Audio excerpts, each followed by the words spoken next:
Ranking Indonesia naik signifikan tahun 2023 ini, ranking 61.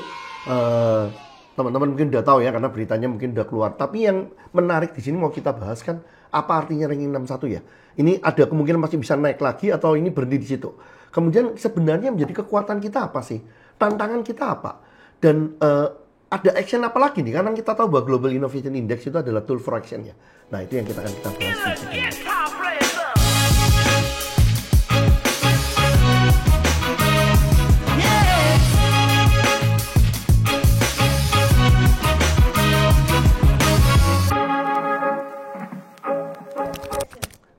Teman-teman semuanya, Insight Learners, Insight Leader, bersama dengan saya lagi, Hura dari Insight Web Academy. Ya, kali ini kita mau bicara tentang berita bagus nih, Indonesia, Global Innovation Index. Kita kan tahu ya, Global Innovation Index itu udah berjalan lebih dari 10 tahun, tahun ke-13 kalau nggak salah sekarang ini. Dan itu adalah salah satu parameter yang untuk saya sih harusnya cukup kredibel ya untuk mengukur kemampuan inovasi atau perkembangan inovasi dari sebuah negara.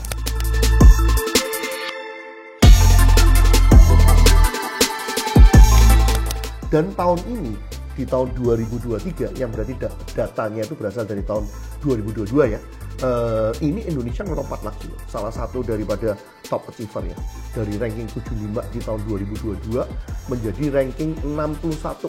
Yang berarti kan buat saya ya bukan hanya kita tahu lah tahun 2022 itu juga ada di video saya sebelumnya, kita kan banyak mendapatkan international recognition ya atas pencapaian kita. Bagaimana kita melewati masa isolasi 3-4 tahun itu dengan cukup sukses. Yang satunya lagi kita ngelihat perubahan yang signifikan di market sophistication nih, di sininya 57 ke 36. Ternyata ini kan dari pengukurannya juga kelihatan bahwa Global Innovation Index itu naik dengan signifikan. Dan kalau kita lihat lagi angkanya ya, ini bukan hanya 2 tahun ini kita naik, bukan hanya dari 75 ke 61 ya. Buat saya fenomena yang menarik adalah kita Indonesia secara inovasi, dalam artian di dalam pengukurannya Global Innovation Index, itu kita sempat 7 tahun jalan di tempat, 2016-2021. Sebelumnya ya lebih jelek lagi di sananya. Yang berarti kan ini suatu prestasi yang luar biasa ya. Dan mungkin kalau teman-teman yang pernah main saham, kita belajar tentang statistik. Kan kalau kita broken daripada sideline, kemudian brokennya ini naik di tahun kedua naiknya masih kenceng. Wah ini promising banget. Yang nanti menentukan adalah tahun depan, tahun 2024, kalau kita ngelihat lagi Global Innovation Index ini, kita naik lagi enggak nih? Kalau kita naik lagi, itu berarti kemungkinan akan naik lagi untuk 5-6 tahun ya.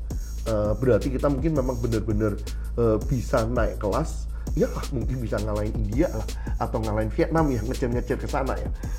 Di sini. Nah itu sesuatu yang berita bagus, karena inovasi itu biasanya juga salah satu indikator penting tentang produktivitas sebuah negara, kenaikan produktivitas sebuah negara. Salah satu indikator penting tentang competitiveness suatu negara.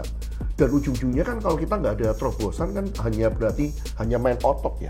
Kalau dengan inovasi kan berarti kita main otak dan main otot di sini. Itu berita yang sangat bagus. Tapi pertanyaannya, karena sebenarnya 3 tahun terakhir ini ada beberapa hal yang terjadi juga sih. Ini kenaikan Indonesia dari ranking boleh dibilang 85 di tahun 2021 sekarang menjadi ranking 61, itu hampir 26 peringkat ya. Itu memang karena inovasi di kita itu melompat, atau karena 2 kemungkinan yang lain nih.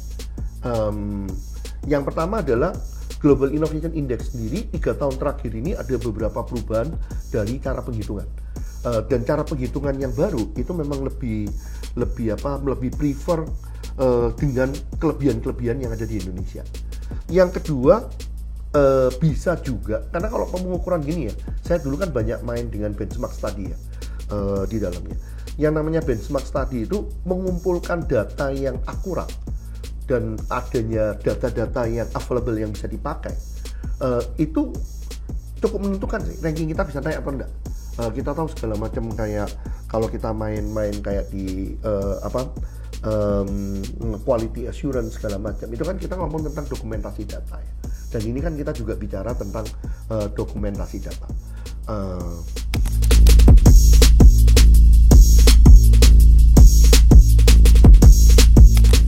Tapi kalau kita ngelihat lagi sebenarnya kita kenaikan yang paling signifikannya di mana sih? Ada dua nih. Yang pertama adalah market sophistication. Kalau market sophistication memang dari dulu-dulunya Indonesia relatif kuat ya. Dan sekarang menjadi lebih kuat lagi. Kita ranking 37. Overall-nya kan kita 61 ya. Berarti 37 itu salah satu prestasi kita yang terbaik lah. Market sophistication itu artinya apa? Artinya sih doing business di Indonesia itu relatively gampang ya. Relatively open gitu di dalamnya, dan instrumen-instrumen yang dibutuhkan untuk membuat bisnis itu ada gitu. Ini yang satu. Yang satunya lagi ini yang untuk saya yang cukup menarik. Ini nanti kalau kita ngelihat lagi ya, terkait dengan knowledge dan technology output yang kita ada di ranking 61. Sebelumnya yang saya ingat sih kita relatif rendah. Ini mungkin ada hubungannya kalau saya sekarang melihatnya, ada hubungannya dengan perkembangan internet terkait dengan selama kita work from home. Perkembangan internet, akses terhadap teknologi, perkembangan teknologi kita selama proses 3-4 tahun terakhir ini ternyata meledak, dan terlihat banget di tahun 2022 dengan data-datanya. Ini yang kita lihat di situnya. Sedangkan untuk ranking yang paling rendah, kita ngomong dari 7 ininya ya, dari 7 skala ya. Yang paling rendah kita adalah human capital dan research. Walaupun ada kenaikan, tapi masih tidak cukup lah. Di sini rankingnya masih 85. Overall kan kita 61 ya. Yang berarti kan PR kita terkait dengan pendidikan segala macam, human capital ya, di sininya itu memang PR-nya masih banyak yang harus dikerjakan. Dan ini mungkin akan menjadi bottleneck ya dalam proses inovasi di Indonesia apabila human capital dan research ini tidak bisa naik. Kemudian yang berikutnya adalah business sophistication dan institusi. Dua-duanya ini agak sedikit terkait dengan ini ya, agak sedikit terkait dengan birokrasi ya, di dalamnya. Kita tahu lah birokrasi di Indonesia di sininya. Tapi secara overall kita kan dinobatkan sebagai salah satu top achiever. Top achiever itu artinya apa? Top achiever artinya adalah perkembangan ekonomi Indonesia dibandingkan perkembangan inovasi di Indonesia, perkembangan inovasinya lebih cepat. Nah itu kan berarti itu bagus kan, karena berarti kalau kita ngomong tentang bisnisnya jalannya bagus, wah tapi innovation pipeline dan innovation output kita itu ternyata lebih bagus lagi gitu. Yang di sini kan kelihatan GDP kita naik dari sekitar 13.000 menjadi 14.500, tapi inovasi kita dari 61 ke 75 ya. Berarti kan lebih luar biasa lagi nih. Berarti kita tabungannya nih ada nih untuk bisa jalan lebih cepat lagi nanti di tahun 2023 yang datangnya akan kita coba lihat lagi di Global Innovation Index.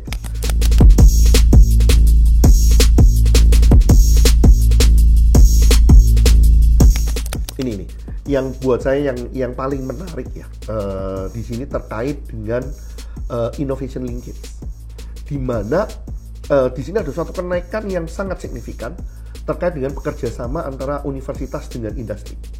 Kemudian terkait dengan state cluster development and di sini ya. Yang saya dapat nangkepnya ini salah satu ini ya, mestinya recognition untuk Pak Nadiem ya, bahwa program dia Universitas Merdeka juga Kedaireka, walaupun Kedaireka mungkin baru mulai di 2022 ya diimplementasikan, tapi udah mulai kelihatan data-datanya kan, bahwa we are in the right direction, terutama terkait dengan inovasi, bahwa universitas dengan industri dengan research institution itu udah mulai jalan. Mungkin juga ada hubungannya dengan BRIN ya. Kan Badan Riset and Innovation Nasional itu juga mulai bergerak kan, di sininya mulai ada kelihatan ada hasilnya ya. Kalau kita bandingkan tahun 2022 dengan 2023 itu kenaikannya signifikan. Kita bahkan di sini ranking 5 dunia loh. Walaupun di sini kita mungkin ada catatan juga ya. Data-data kita ini berdasarkan survei, sedangkan pembandingnya kalau di negara-negara maju mungkin berdasarkan real fact ya. Tapi tetap aja lah, karena kan kita bandingkan dengan 2022 pun kenaikannya itu cukup signifikan. Yang berarti kan kita meningkat terus nih dalam konteks satu yang sangat penting seharusnya untuk inovasi ke depannya. Ada beberapa yang kita turun, tapi keturunannya menurut saya tidak terlalu signifikan. 68 ke 69, 36 ke 37, institusi, infrastructure, market sophistication. Kalau turun satu sih bisa kadang-kadang karena tidak signifikan, tidak terlalu perlu di ininya. Tapi yang catatan berikutnya buat saya yang perlu kita perhatikan. Tadi kan kita udah bilang ya, salah satu yang paling rendah itu kan human capital dan research ya. Ternyata human capital dan research kita kan naik udahan dari 90 ke 85, tapi 85 yang lainnya 61 kan. Bahkan kita ada yang ranking 5 atau ranking 37. Ini berarti kan HC dan research itu nanti perlu dilihat lagi tuh data-datanya apa. Ini memang homework yang sangat penting. Ini mungkin kalau dihubungkan dengan Pilpres mungkin tugasnya presiden berikutnya nih, bagaimana human capital dan research ini bisa naik lagi dengan lebih signifikan, karena itu dasar daripada inovasi yang sangat kritikal. Yang lainnya lagi business sophistication, knowledge dan technology output. Tapi knowledge dan technology output buat saya sih kenaikannya udah signifikan lah, 78 ke 61 ya. Dan kita ngeliat bahwa ini salah satu kenaikan yang paling tinggi yang kita punya ya. Kemudian creative output dari awal kan memang kita nggak jelek di sininya. Tapi creative output kan ada beberapa elemen lagi ya.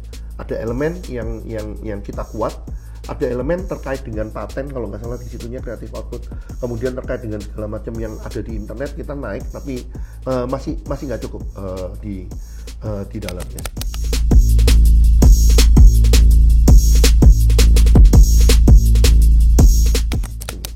Kenaikan dalam input inovasi ya, kita ngelihat sekarang trennya agak lama nih. Kita bukan cuma ngelihat 2 tahun, tapi kita ngelihatnya kayak kalau sebagai tren ya di sininya. Di sini sih saya ngelihat sebenarnya ada naik secara tren, tapi tidak signifikan sih. Kita bicara nanti total lulusan di bidang sains dan teknik ada kenaikan, tapi nggak signifikan untuk saya. Memang bisa disebutkan, tapi sebenarnya PR-nya masih banyak. Tapi yang paling signifikan kita ngelihat di sini adalah jumlah peneliti. Jadi penelitian-penelitian yang dilakukan di universitas itu sekarang terlihat hasilnya secara Global Innovation Index ini ngangkat di sananya. Di samping juga top 3 universitas kita, kalau nggak salah ini UGM, UI dan ITB ya, itu ngangkat.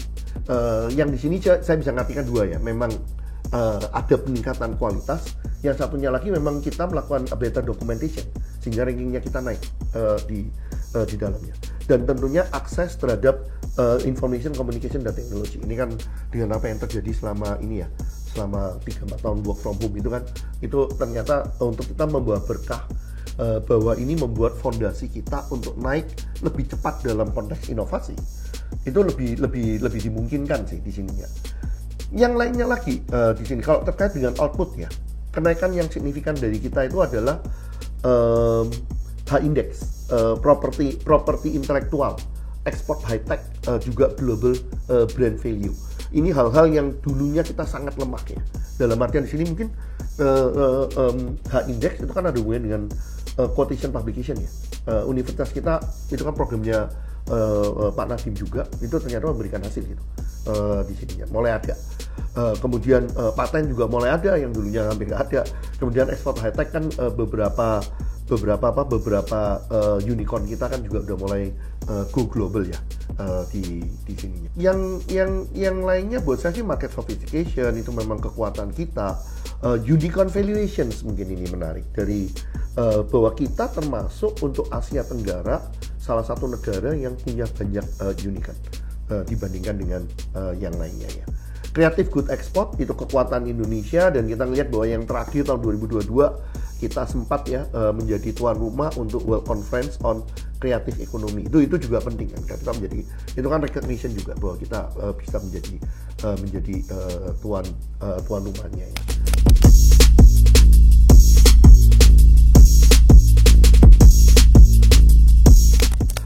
Oke, buat saya yang terakhir sih message-nya lebih pada ini ya. Ini ada berita-berita menggembirakan. Kita keluar daripada jalan di tempat yang selama 7 tahun. Kita keluar udah 2 tahun berturut-turut, dan begitu keluar nggak nanggung-nanggung naiknya dari kalau nggak salah 85 ke 61, lompat 26. Nanti kita coba lihat deh 2024 ini naik lagi nggak, dan apakah benar kita udah breakthrough dan kita ini naik untuk menjadi naik kelas nih. Yang satunya lagi buat saya sih ini ya, di tahun ke-13 ini Global Innovation Index sebagai tools for action untuk membantu kita atau membantu decision maker, policy maker untuk melihat apa yang saya lakukan ini benar, arahnya udah benar. Ini bantu banget loh. Dan ini ditekankan lagi pentingnya dokumentasi untuk pengukuran. Karena kalau kita tidak melakukan dokumentasi dengan baik, kita melakukan suatu kerjaan, nanti kita nggak tahu yang kita lakukan ini hasilnya apa ya. Dan kita udah belajar lah yang namanya bisnis, yang namanya perubahan, yang namanya inovasi. Sangat penting pengukuran, dan pengukuran biasanya berhubungan dengan dokumentasi.